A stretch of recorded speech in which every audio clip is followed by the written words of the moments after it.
The following is a special presentation of the First Horizon Green Sports Zone. This is the Baileyton Drug Company Eric Tilson Show.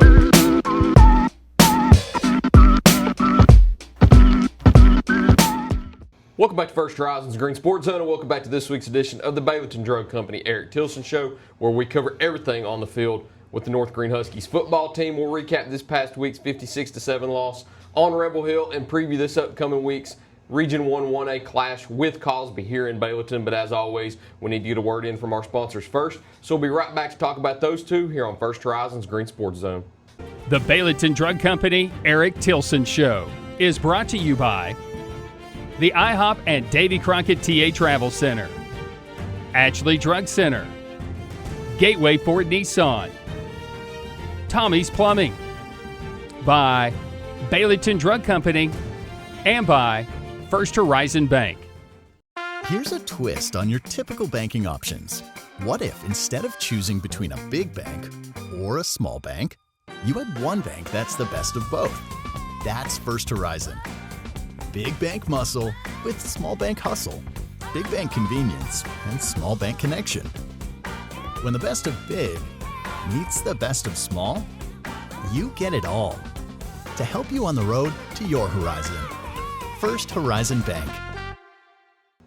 Welcome back to First Horizon's Green Sports Zone, and welcome back to this week's edition of the Baileyton Drug Company Eric Tilson Show, where we cover everything on the Tundra with the North Greene Huskies football team. As always, I'm joined here with Huskies head coach Eric Tilson. Coach. And special guest. We've got a special guest here. No way. I wasn't going to be on here. Well, you got to now. I thought I heard the voice of legends. Here, take a mic. Hello, everyone. You got to have a microphone nowadays? It's Make sure you're talking in fancy right now. Which end? The microphone in. What? There you go. They That look part the right there. same. There you go. I'm going to go ahead and predict this will be the most watched football episode of the No, year. because I'm not staying very long. I got to go. Oh, you got I just thought I'd step in and say hello. Hey, Scratch that a little bit. that's all right. I got to go. Just thought I'd come see the legend. And also Tyler. Oh. Ha, did you get that? There you go. Yes, All sir. right, here we go. Go Balls! Well, Coach, how's it going? Well, you got a little paint on your hands. I hope you don't mind. Oh, that's okay. Back at the round table again this week, painting the field out there. Got a home game with Cosby this week. But first, let's touch on the South Greene game a little bit. Traveled down to Rebel Hill for their homecoming this past Friday night. Didn't go the way that you expected it to. Ended up being a lopsided loss at the end of the day. So take me through Friday night and kind of what went wrong in that game. This was the worst football weekend ever. I was halfway depressed all weekend, and all of a sudden I'm going to watch Tennessee Volunteers, and then ended up spending all day Saturday not depressed. Then my wife was like, hey, you got to do something. I was like, I guess I'll go watch film now, because I was dreading watching the film from Friday. But How'd the Packers do? well, they won on Thursday. That's right. Yeah, the so, Commanders game. Yeah. So It started well. It started well, and then Yeah. it just the wheels fell off Yeah. very quickly. So, well, Friday night. At the end of the day, it comes down on me. I did not get our team prepared well, and did not have great game plans offensively, defensively. About the only bright spot was special teams, because I thought our return game was real nice, and we got a lot of practice at it. So they scored a whole lot. So we got a lot of practice at returns and had a pretty good starting field position for the most part. So as I told our kids, sometimes in football, you have games where like you get taken out behind the woodshed and you get whipped, and that's what happened Friday. Again, a lot of the preparation comes down on me, like game plan wise. Some things we thought was going to work didn't quite work. I didn't take into account the effect of watching film of 5 and 6A schools, of how much that would change the speed. Like okay, 5 and 6A schools they're fast, and then you're watching a comparative who we're playing, South Greene. It's like they're fast compared to them, but okay, I'm going to take into account like how much faster these teams are. Like okay, I know like this should be open based on our timing. Okay, they're closing. It was open against them, so I know we're not as fast as like the bigger schools overall team-wise. So like, okay, these should come open. I know it's going to be a little bit later than what we're seeing on film, and but it was a bigger, drastic change from what we saw on film, and we knew South Greene was a very good football team, and we knew they were very dynamic to the extent of. I don't want to say I was surprised because I wasn't surprised, but at the end of the day, I thought we'd be a little closer than what we were. But again, that falls on me and my preparation to go into this game. And I told our kids, like, hey, we hold you accountable for mistakes you made. You need to hold me accountable for mistakes I make as a head coach and get you guys prepared. So there's only one good thing about Friday. It was a non-region game. Correct. So as much it was a bragging right game, and we had to get out of Rebel Hill with our tail stuck between our legs, but at the end of the day, we're able to walk through. We're unscathed to move. We're healthy, and we're able to move on into next week. And we got exposed, which again is a good thing as you move into your region, because now we're able to make some changes, and maybe in preparation, maybe in personnel, maybe in like scheme-wise and stuff that's not working. So there's a lot of good can come from it. I like what Giannis told a reporter one time, and it's like, well, how do you feel about failing when you get beat in the playoffs? And he's like, that's not a failure because I'm learning from it. And that's a good mindset to have about it. It's like we got whipped on Friday, just overall top down from coach and staff down, and but if we let that continue, then it's a failure. If we learn from it and it moves on, it helps us be successful later in the year, then it was a productive experience for us to have to go through, as much as it sucked at the time. Yeah. So one thing I was real pleased, though, is our kids really composed themselves throughout. And I told them at halftime, I was like, listen, I know you're frustrated. It's okay to be frustrated. But we have to continue to go out, play hard, and play clean, and they went out and did that. And so I was real pleased with the composure our kids had to be able to go out, and especially the first drive coming out. Like at that point, that's just a respect for yourself to go out and the first drive go down and score. Yeah. And so I was happy with our kids to be able to go respond like that. And a couple of good things, our screen game finally picking up now, so that does bring another avenue with our offense, so that help matters. So there's some good things, and like I said, the special teams I thought performed pretty well considering how much reps we got on kick return. I want to talk about that opening drive in the second half too, because it was, of course, the only scoring drive. It finished off with a 4-yard rushing touchdown from Braden Weems. I got that right, correct? Yes. Okay. Right, yeah. I'm always afraid to talk about the Weems because everybody Braden, always confuses which kid does what. Brandon plays receiver. Braden plays running back. Even sometimes now, when they score special teams touchdowns, you still get them confused. Brandon does our punt return. Okay. And then they both do kick return, and we fake it to one another. So see, there's the confusion right there. So. You capped that drive off with the 4-yard rushing touchdown from Braden, and you were able to move the field well. I know Leon had a big play on that drive, and you were able to kind of move it effortlessly down the field in that opening drive. What worked well in that drive to be able to get you to the end zone? I wouldn't call it effortlessly. They made some plays early on. We were able to up-tempo, like we were able to get a first down. Then we were able to tempo, which caused them to get misaligned. Which was able to our advantage because like we like to read people at the second level. So when you're misaligned, okay, now our quarterback can make a decision, and he made good decisions on that drive. And one we were in RPO, hit Brandon on a little slant, and he took about 15 yards. We hit a screen on that, and that was Leon's big play on that. They had brought some pressure, and we were able to slip behind it with a slip screen and got a big play, and then we just started up-tempoing from there.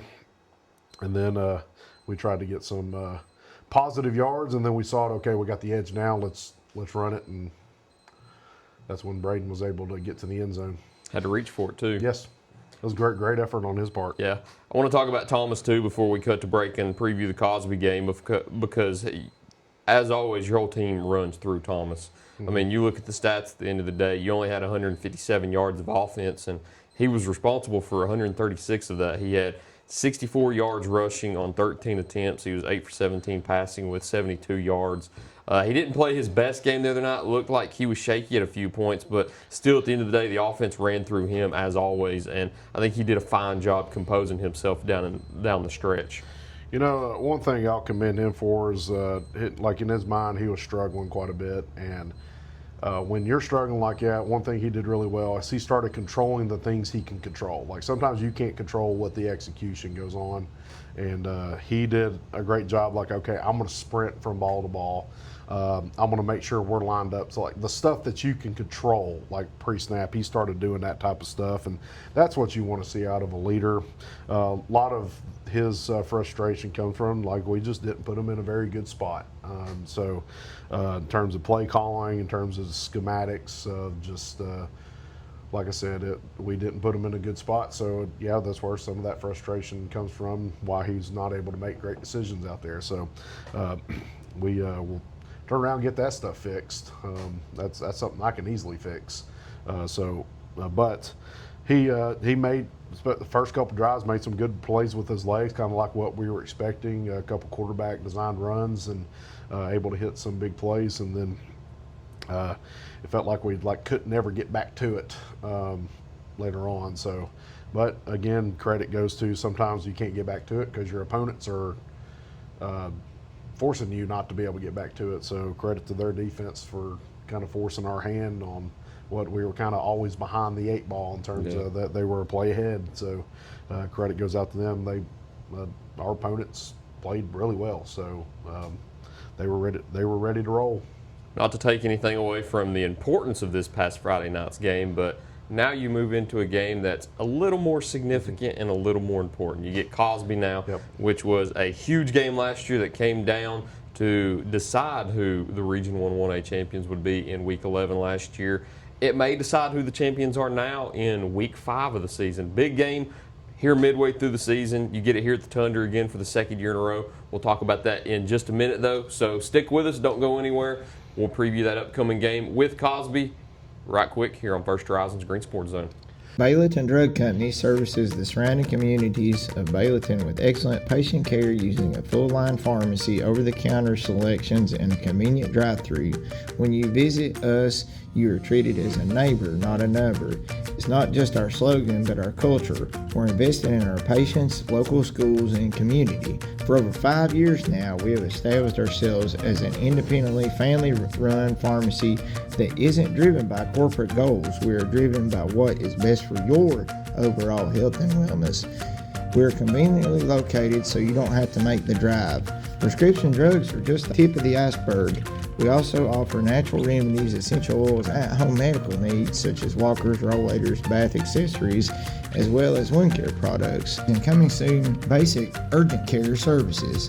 What makes us better than other drugstores out there? When you frequent Baileyton Drug, you will receive professional, courteous, and friendly service that goes above and beyond any other pharmacy in the area. Remember, you're a neighbor, not a number. Tommy's Plumbing has been in business for 30 years, and we're still growing because we treat our customers like family. We are proud to do any job from kitchen faucet installation to a complete home repipe. Tommy's Plumbing offers warranties on most products installed by our technicians. When the job is done, our friendly professionals make sure to clean up. We invite you to visit our new showroom in Jonesboro to see our quality products for yourself. Tommy's is the only one to call when you need a fast, reliable, professional plumber in the Tri-Cities. At many dealerships, you get what you'd expect. Games, gimmicks, and shady sales tactics. At Gateway Nissan in Greenville, expect the unexpected. Low prices, convenient service, and a great buying experience. Get our Gateway exclusive lifetime powertrain warranty. No worries for life. You deserve the unexpected. It's the #1 reason you gotta get to Gateway. Shop online at GatewayNissanGreenville.com. Or take the super short drive down Highway 11E to Gateway Nissan in Greenville. Win or lose, it's a family tradition.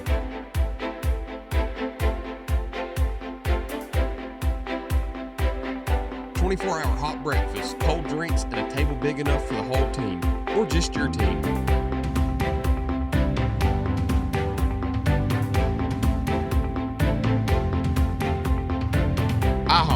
Crockett Travel Centers, breakfast that brings you back.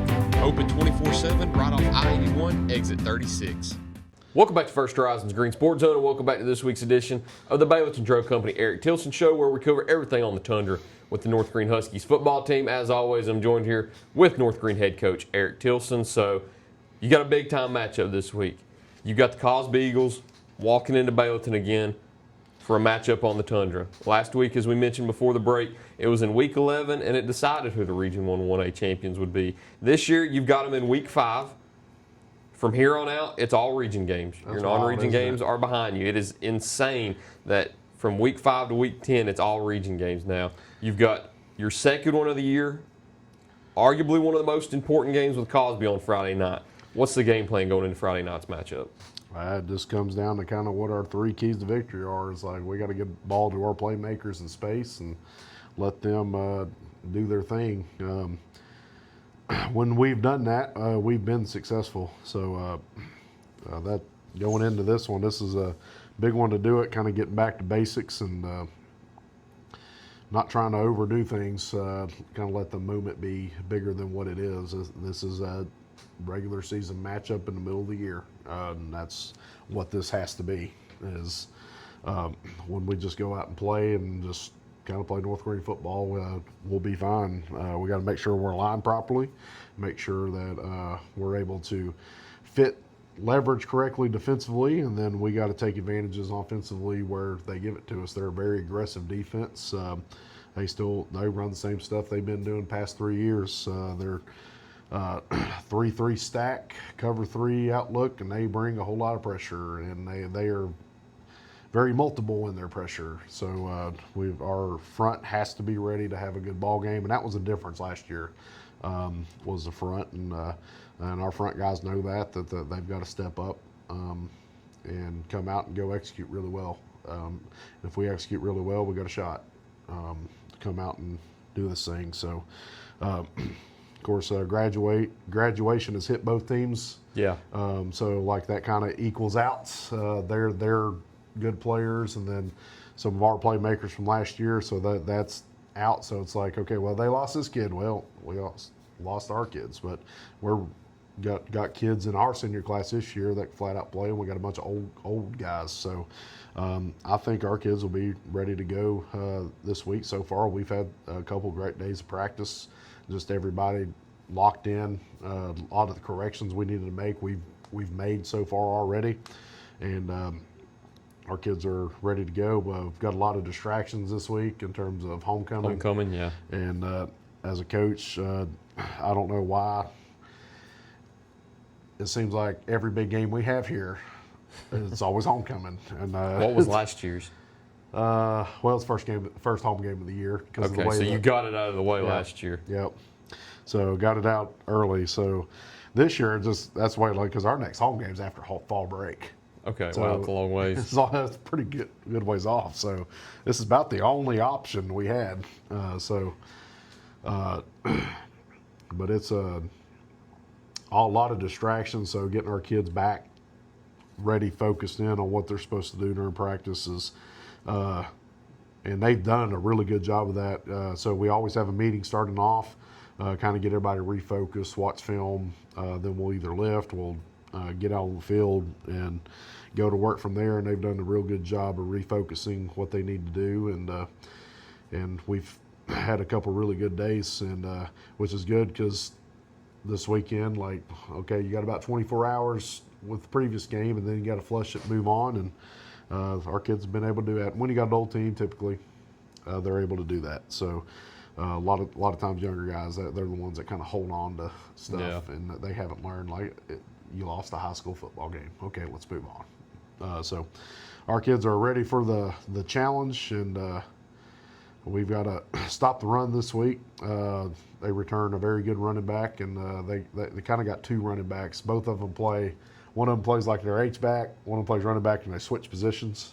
And both of them, one's a really big load. It takes about 5 guys to tackle him. He bounces off people. One is the one that had a good game against us last year. He's He's talented running back and run a lot of inside zone. So with inside zone, you're counting on your running back to be right a lot, and he does a real good job of filling out where the open gaps are, and he gets vertical quickly. So we have to take care of that. They returned our quarterback, who was the Offensive Player of the Year last year, and very talented kid, can run the ball, obviously throw the ball very well.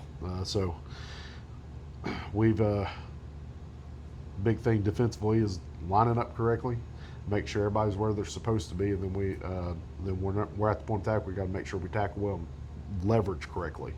If we do that, then give our offense possessions, I think we'll go down and score like we're supposed to.